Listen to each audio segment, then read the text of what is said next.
and gentlemen, today I'm going to start with a question you will never, ever likely be asked again. Has the mere threat of a school of jellyfish coming your way in the water to attack you ever made you swim so fast you were willing to risk life and death to get away? Okay, so probably not. Guess what? It happened to me. True story. It was May, Memorial Day weekend 2015. Ladies and gentlemen, where I found myself stuck, abandoned in the middle of the Pacific Ocean. The same one that is 36,000 feet of water at its core.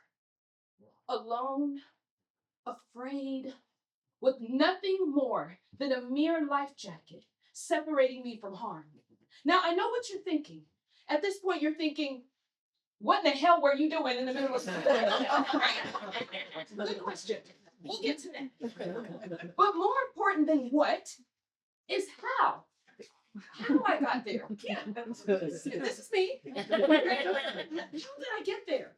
Especially since only moments ago, I was having the time of my life on a hidden beach with 27 other tourists. Yes, let me paint the picture. The skies were indigo blue.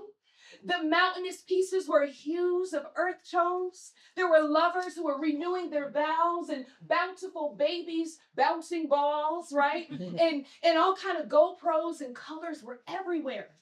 Now, if you've never been on a hidden beach, let me tell you, you can only get to this majestical stretch of land by boat because there's water surrounding as far as the eye can see.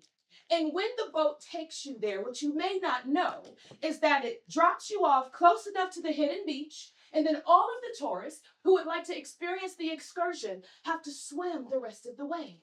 And there's one key rule. Whatever you do, don't separate. Stay in pairs. Stay together. No different than this day. So on this day, they gave all 27 of us the same instructions. You have 30 minutes, have a good time, enjoy, and seek adventure.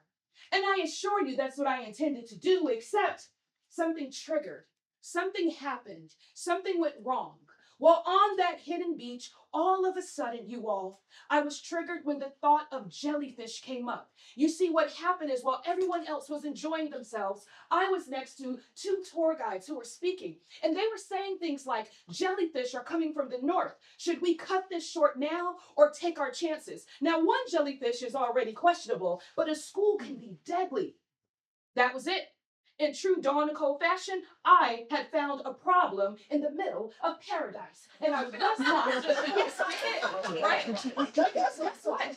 I was prone to finding problems. And on this day, it was no different. And I was not going to let some stranger put my life in their hands. So what did I do?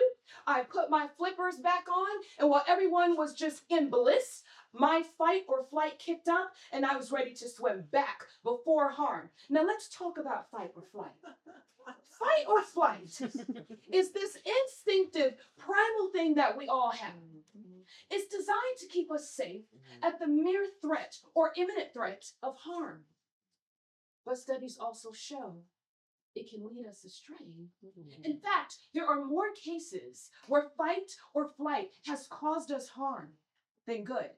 This is because when it comes to fight or flight, you all, we start thinking irrational, right? We start using assumptions, rushing to judgment, right? Not the best use of our rational mind. In fact, studies also show that 55% of employees are so afraid when their boss puts something on the calendar for them to meet, the fight or flight kicks in and they'll actually call out of work the day of the meeting. And sometimes I get it because in this moment, I was ready to get back to the boat.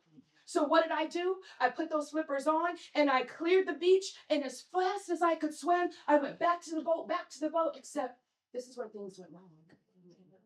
The faster I swam, the farther away the boat got. And it was in that moment I realized a critical mistake. Ladies and gentlemen, I had swum to the wrong boat. I had inadvertently put myself right in harm's way, which is the very thing I was trying not to do. Isn't it funny how irrational thinking can take you to the very thing you're trying to avoid? Oh, think about this. In that moment, not only was I afraid, there wasn't a person as far as the eye could see, and we are talking about 36,000 feet of water. Imagine you being at the top of that with all the volume below. Anything can happen. But bigger than my fear was my embarrassment. I had allowed a rush to judgment to have me stuck in an ocean. And truth be told, I had been stuck in oceans before. You see, right now it was the Pacific Ocean. But in my life, it's been proverbial oceans. Oceans of judgment, oceans of doubt, oceans of drama, oceans of insecurity. My rash decision-making kept me stuck in oceans. Do these oceans sound familiar?